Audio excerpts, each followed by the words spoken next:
ជំរាបសួរពុកម៉ែបងប្អូនទាំងអស់គ្នា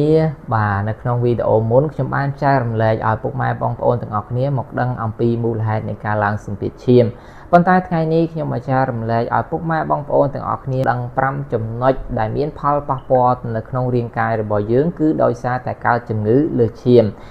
ដែលចំណុចទី1គឺប៉ះពាល់ទៅដល់បេះដូងរបស់យើងតែម្ដងវាធ្វើឲ្យបេះដូងរបស់យើងនឹងចុះខ្សោយធ្វើឲ្យខូចសរសៃឈាមបេះដូងចំណុចទី2គឺប៉ះពាល់ទៅដល់ខួរក្បាលអាចធ្វើឲ្យយើងដាច់សរសៃឈាមខួរក្បាលហើយអ្វីដែលសំខាន់វាធ្វើឲ្យការចងចាំរបស់យើងនឹងគឺចុះខ្សោយខ្លាំងមែនតើ3គឺប៉ះពាល់ទៅដល់កម្រងនោមអាចនឹងធ្វើឲ្យកម្រងនោមរបស់យើងនឹងពិបាកក្នុងការបត់ជើងចំណុចទី4គឺ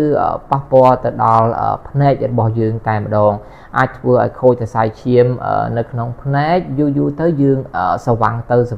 ភ្នែកយើងគឺមិនសូវជាមើលឃើញដូចមុនចំណុចទី5គឺខូចសរសៃឈាមទូទៅតែម្ដងសរសៃឈាមពេញរាងកាយយើងអាចនឹងធ្វើឲ្យ